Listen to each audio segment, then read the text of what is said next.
so if I can just stay in the money. Yeah, some good savings in 2016. Okay.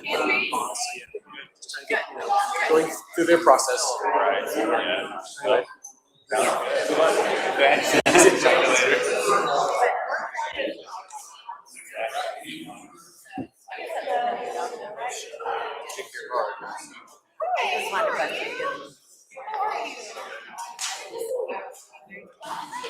Sorry. We haven't met those ladies. Representative. And a dear friend. That's so lovely. That's my gift. Loved hearing it. Listening on the schools. I think everyone was today, when people try to do an idea. Oh, you got to tell me about it. But I am a resource for disability at 20 years advocacy and special ed. So I'd love to hear more conversation about this. Very nice to meet you. Thank you. Thank you. Oh, I have this coming. Well, you don't have to worry about it. I got all the kids.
Welcome, everybody. Merry Christmas. Merry Christmas.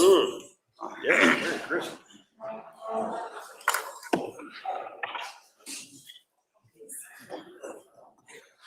See, we got a young OU fan in the back. We're going to win tonight. Oh, it should be a great game. Great day for Oklahoma. Okay, welcome everybody to the December 19th, 2025 Board of Equalization meeting. I'll now call the meeting to order. Nancy, will you please call the roll? Miss Arthur? Here. Mr. Fields? Here.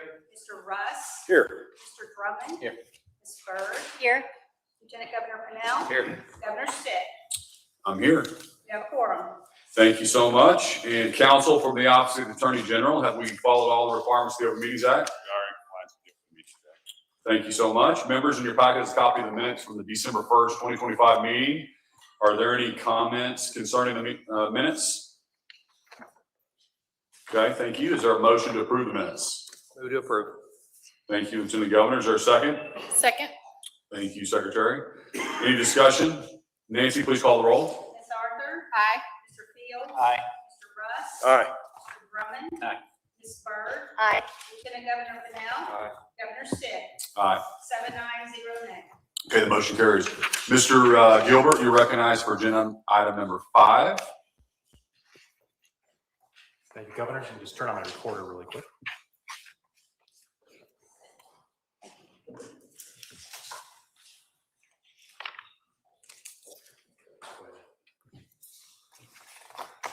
All right, agenda item 5 will be reflected in your Schedule 1 of your information packet. I will begin by recapping FY 2025 collections and how they compare to the official estimate certified back in the June 2024 meeting. So the year ending June 30, 2025, most funds you'll see outperformed estimates. The general revenue funds, being the most important funds, realized a $224.7 million surplus. This surplus is reflected in our savings schedule that we will review further on. The surplus is driven by strong performance in income tax and investment earnings from our portfolio at the Treasury. Gross production taxes and sales tax, on the other hand, underperformed. And of note for FY 2025, we had the elimination of the state sales tax on groceries. If you go further down on your schedule, see that the Alcoholic Beverage Control Fund was short. That fund is made up mostly of alcohol licensing. And then the Healthcare Enhancement Fund, which is funded by the additional $1 per pack for cigarettes.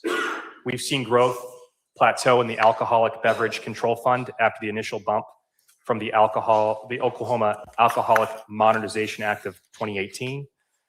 And I would expect to see those estimates in the future become more accurate now that the fund is more mature.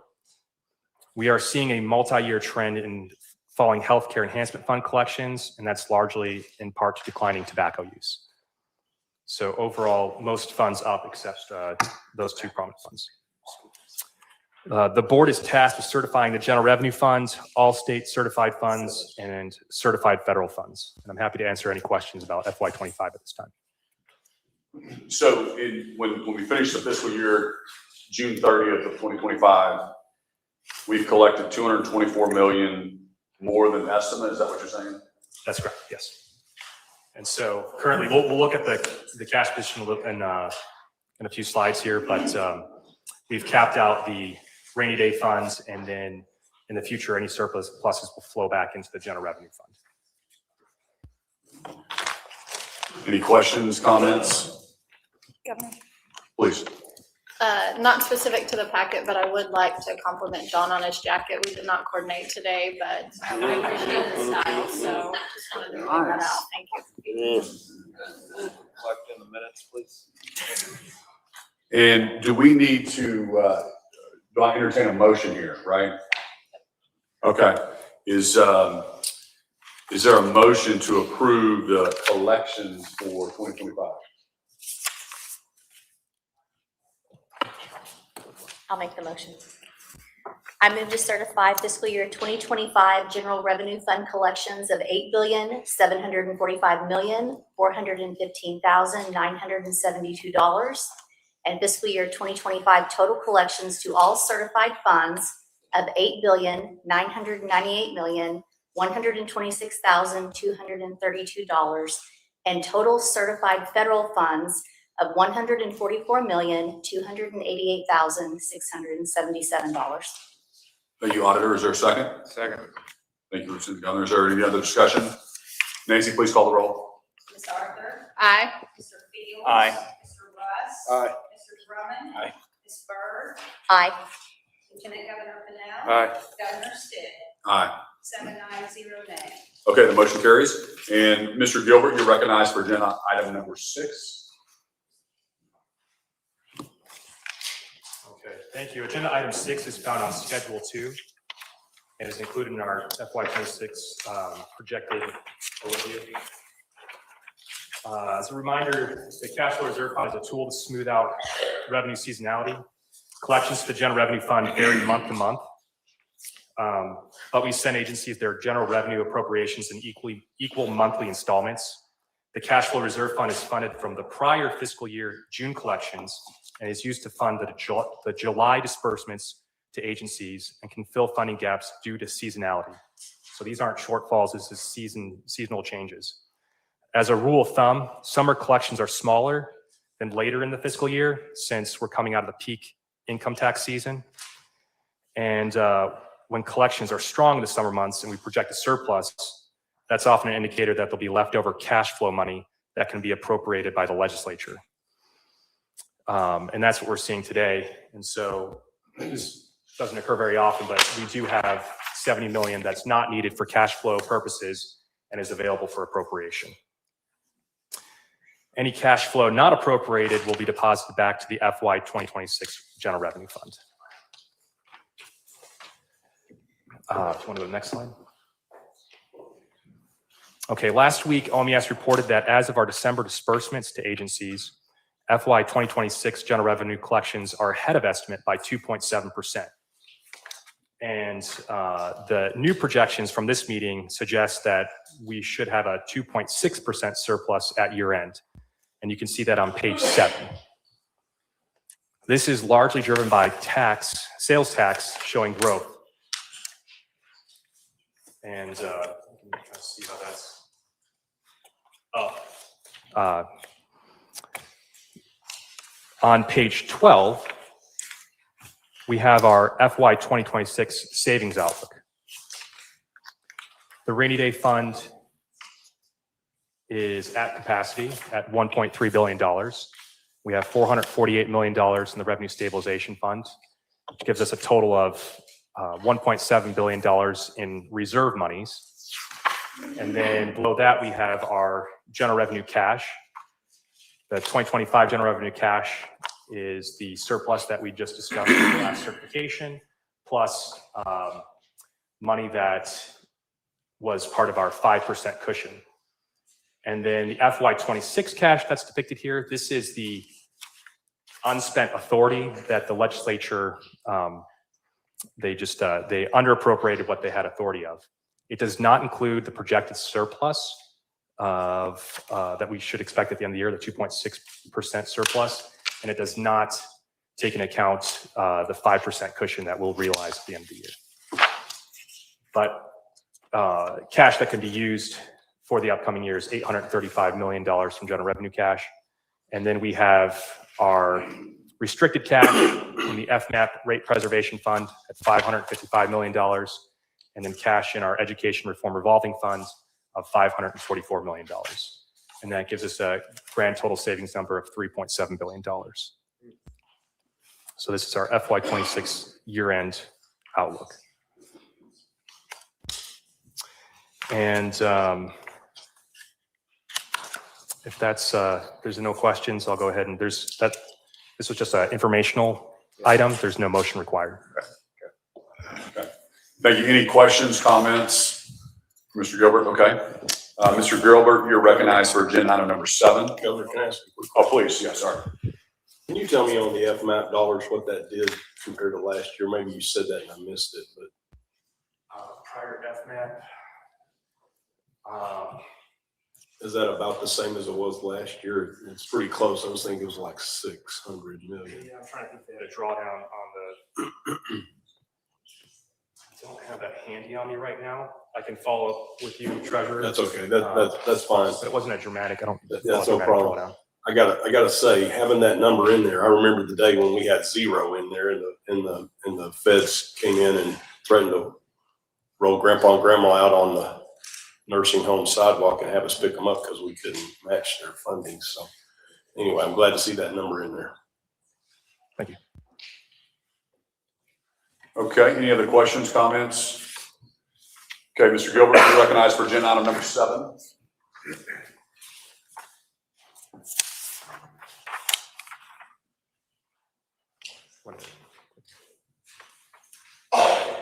So agenda item 7 takes us into the FY27 certification items. And in compliance with section 34.87 of Title 62 of the Oklahoma statutes, the state Regents for Higher Education adopts a funding estimate each year for the needs of Oklahoma's Promise Scholarship Program, with a portion coming from the General Revenue Fund and a portion coming from the program's trust fund. State Regents for Higher Education has adopted an estimate of $88.2 million for the FY 2027 revenue needs for the Oklahoma's Promise Scholarship Program, and further recommends $80 million of the needed revenue be transferred from the General Revenue Fund for FY 2027. The proposal is included in the FY 2027 certification numbers. We do have Regents present here today if we have any questions regarding the program. But if not, there is a motion on this item. Any questions, comments? So are the Regents proposing to make up the difference on the 80 and the 88.2? Okay. Thank you. Yes.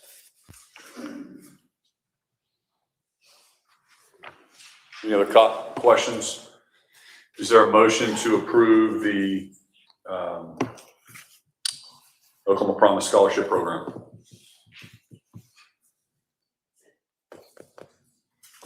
I'll make the motion. Thank you, Auditor. I move to accept the fiscal year 2027 estimate of $80 million as funds needed from general revenue for the Oklahoma Higher Learning Access Act according to Title 62, Section 34.87, as submitted by the State Regents for Higher Education. Thank you. Is there a second? Second. Thank you. Any discussion? Governor Mann's question. Please. For the Chancellor. Please. Chancellor, can you remind me, you did estimates for the new legislation for teachers, kids qualified for Oklahoma's Promise. Can you remind me what those numbers look like? Yeah, Sean Burridge, Chancellor of Oklahoma State Education. We believe in the first year, that's about $5 million. And that will be the first year of having the students qualify for the Promise for Teachers, which is for basically teachers that have been certified teachers that have been 10 years. Their children go to college, universities, and get this tuition payment. Perfect. About $5 million in the first year. Thank you, sir. Please. Thank you, Governor. Thank you, Governor. Chancellor, if you'd entertain another question?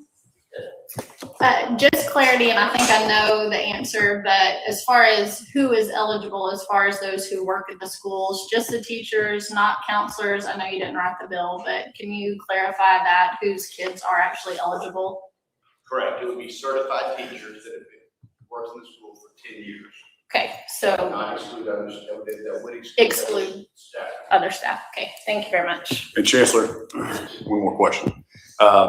So there's certainly a need for this Oklahoma Promise, but I guess the issue that, and I've got some legislators in the room that I'd like to plant a seed with you, is that the state's not on the hook for the retail price, the 100% retail price for that tuition. We give a lot of money to higher ed, and it seems like we should be paid, the state should be on the hook for less than retail, maybe the lowest, maybe 50% of retail, something like that, because it's not, you're not having to, that one extra student in your class seems to be that we should get the better of the deal here. And so that would be a concern that I have as this number grows. I don't want to keep, putting that on the taxpayer. So that'd be something I'd appreciate your comments on. Well, I understand your concern. I would add though, this is tuition only, not fees. So usually you just start trying to be about 50% of the total cost. So these students are either coming up with fee money through scholarships, the schools themselves are paying about the foundation, or financial aid. So although it is full tuition, that's only part of the actual cost of attendance. Understood. What percentage of the kids pay the 100% the retail price on the tuition? It's different, and it is not 100% though, but it's different in each college university. Okay. All right. Thank you. Any other questions, comments? Okay, we already got a motion and a second. Please call the roll. Ms. Arthur? Mr. Fields? Aye. Mr. Russ? Aye. Mr. Drummond? Aye. Aye. Lieutenant Governor Fennell? Aye. Governor Stitt? Aye. 7 ayes, 0 nays. Motion carries. Thank you so much. Mr. Gilbert, you're recognized for agenda item number 8. If you want to go to page 8 of your packet. Joining us today, we do have members of the Tax Commission and their contracted economists. They help develop 90% of the estimates used in this packet. But I'm going to try to do my best to do the gist of what we're seeing for FY27. So we do, the comparison to the first column, these are FY26 estimates that the June budget was built on, that were approved in June 2025. And then we see our new FY27 proposed estimate that you'll be certifying in just a few moments, and then the differences between those. And overall, the revenues look stable. We're seeing an estimated 3.4% growth in certified fund collections from the June estimate. That's largely growth in sales tax. Oil is becoming a trouble spot with global stockpiles continuing to increase, but that's expected to be offset by natural gas collections. Natural gas exports have increased in recent years as LNG facilities allow United States producers to tap into European and Asian market demand. And so you can kind of see that contrast when you're looking at the general revenue fund. You see that gas is up 108 million, and then oil's down 85.5 million. Just go back up. So estimates assume that oil will have an average price in FY27 of $51.99 a barrel, and then gas prices have improved to 4.6 MCF. Can't even keep the lights on our place, Are there any questions on this schedule before we kind of see how it all looks in the budget overlook? Mr. Governor, Please. thank you for that information. I would like to say I've watched the oil and gas industry, and we track this in our economic report, much like your report, every month for those who want to track the Treasurer's economic report. I will tell you something interesting about oil and gas. I think I told you this last year, but if you went back 25, maybe 30 years ago, that percent of the total budget from oil and gas was something in the range of maybe 28 to 30%. A couple of years ago, that number, the number is still a large number, maybe bigger than it ever was, but as a percent of the total budget for the state with the expanded economy in Oklahoma, that's now somewhere between 8 and 11% overall generally. So love our oil and gas. Some of the things the legislature did with the stabilization plan has been absolutely phenomenal to help stabilize the budget, and just say that to be optimistic, regardless of what these energy industry numbers do, even if they're down a little bit. Great point, Treasurer. Any other questions, comments? Okay, so if we want to put this in a budget context, please go to page 4, schedule 4 of your packet.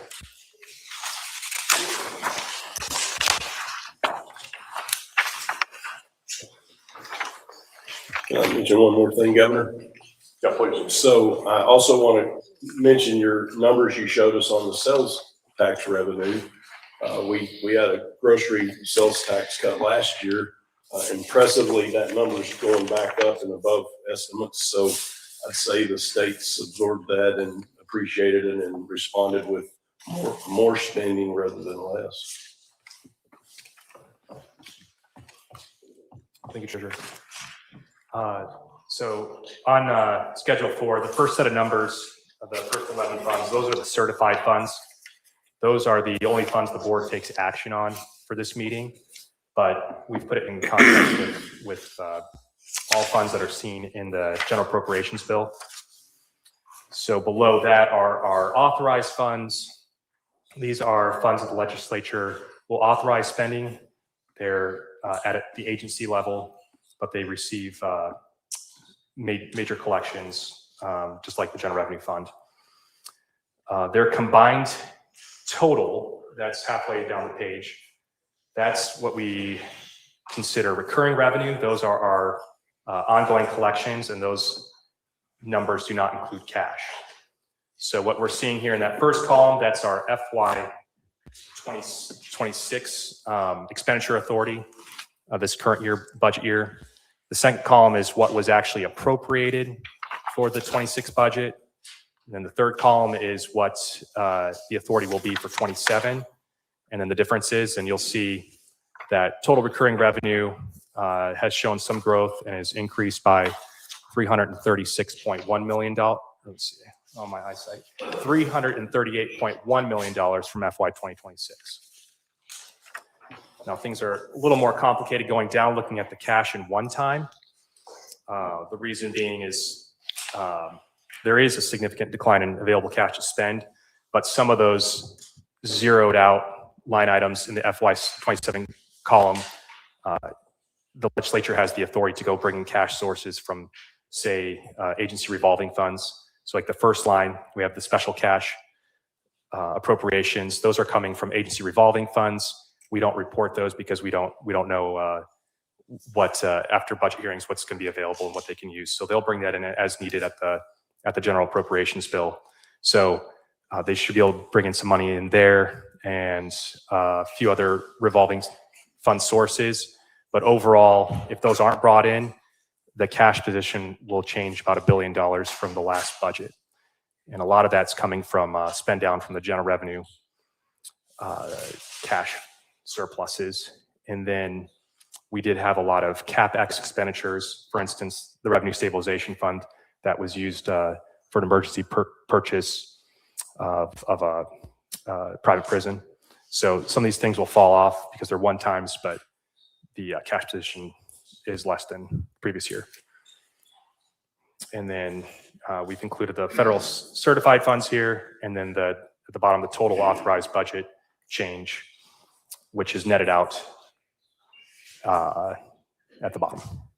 And if there are any questions, I'm happy to answer this. The only number out of this whole packet that you'll be certifying is that $8.3 billion number in the certified funds authority.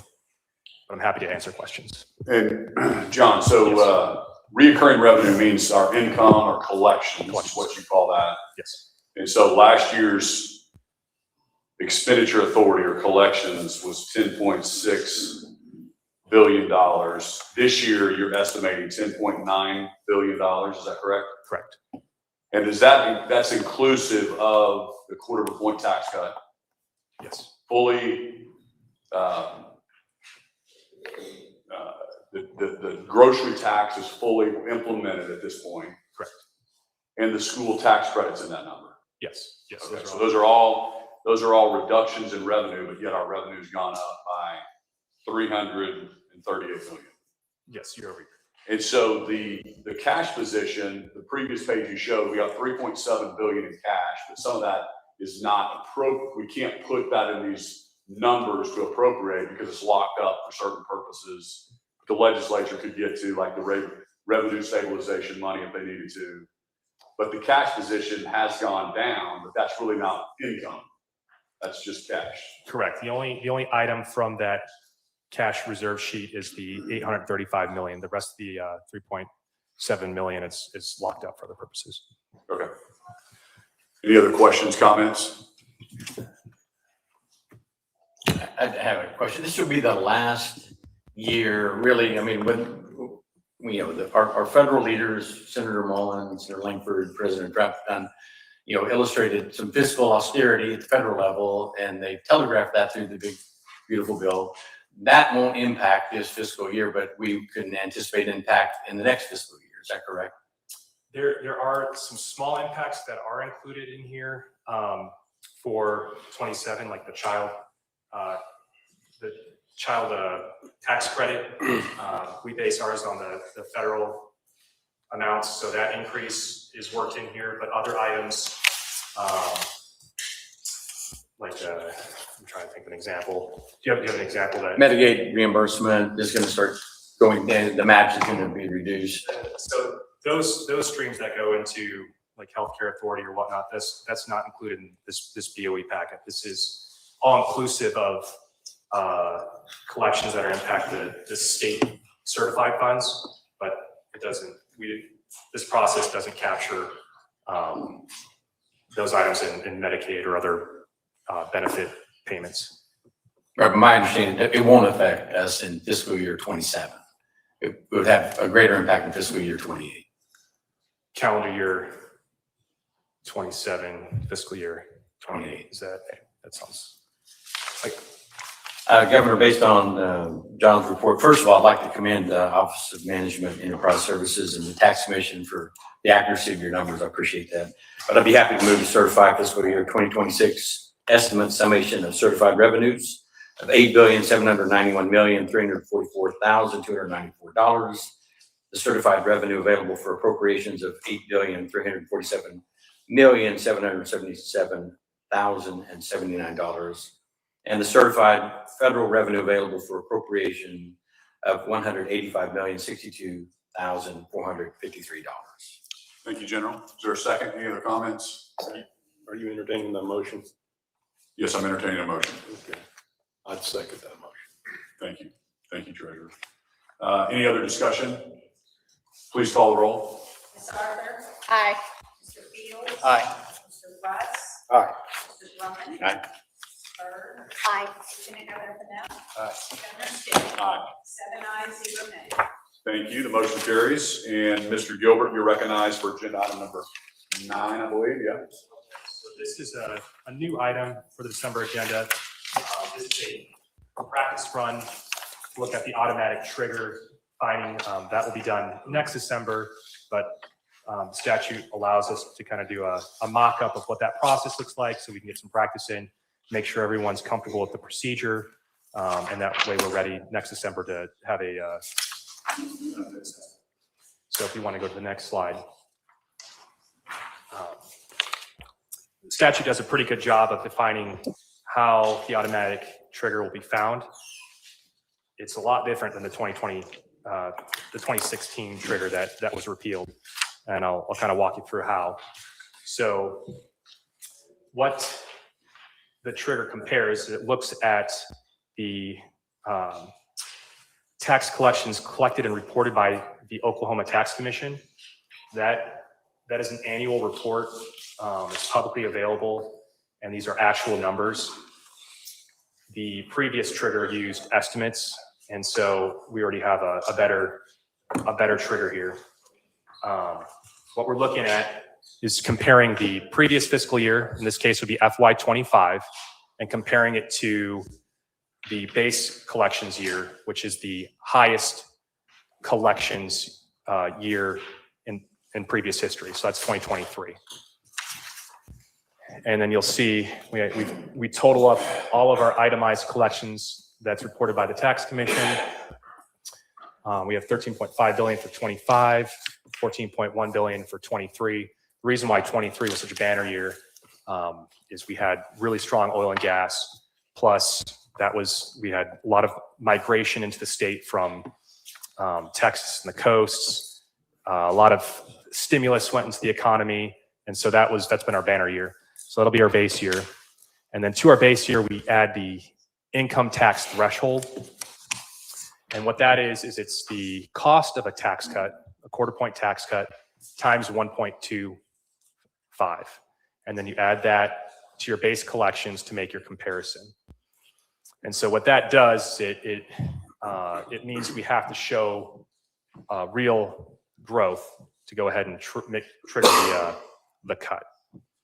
And in this case, if this was done as a December finding, we wouldn't have met the threshold for an automatic cut at this time. Now we are seeing 26 collections improve. We'll get closer next session. I don't think it will trigger next December, but we are showing economic growth and we're closing in on 23. So there's no motion related to this or relates to the agenda item, but it's here to discuss to see how you like the process. If you'd like to tweak anything here, as long as it's congruent with statute. Yeah. Can I ask a Please. question? John, I know we've got 1 year comparison. Are you held to the 1 year, or can we look at a 5-year average? I know this is preparing for next December, but statutorily, do we just pick 1 year? Just I think about the highs and lows of a particular year. Are we held to the 1 year, or is there flexibility to do a 5-year average on the comparison? It's held to the 1 year. The 1 year has to be the high water mark, so it has to be 23.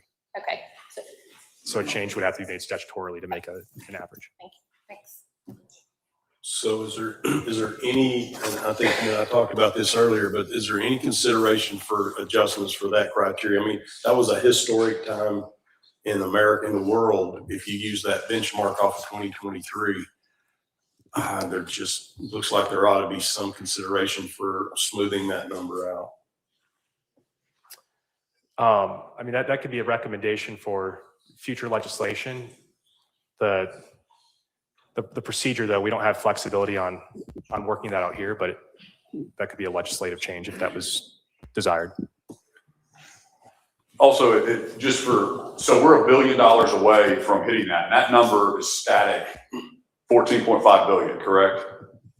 Because it's always gonna be 23, you're always gonna multiply it by 1.25. The total 14.1 is static. Right. The income tax threshold will not be static because the tax commission is going to estimate the cost of that quarter point tax cut every December. So it's going to be, So you're gonna add in whatever the true tax cut is on a quarter of a point, you're gonna add it, and it may be 340 or it could be 360, and you'll add it yeah, to 14.1. more or less. And then, so this is taking into account, like if it was cut with all those changes in our tiers. So, we could even see that go down the But threshold. what we have to be careful of is so we're still $1 billion away from it, and just holding the expenses down and gradually growing, because as soon as we hit that, it'll automatically generate that quarter of a point. And so we just need to be cautious about raising the water level of all the expenses across state government.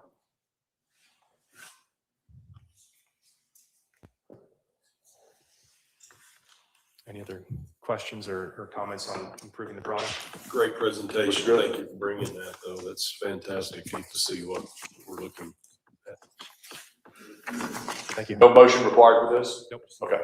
Any other questions, comments? Is there any new business to be brought before the board at this time? Seeing no other new business, is there a motion to adjourn? So moved. Thank you. Is there a second? Second. Thank you. All those in favor indicate by saying aye. Aye. All those opposed, same sign. We're adjourned, ladies and gentlemen. Thank you so much.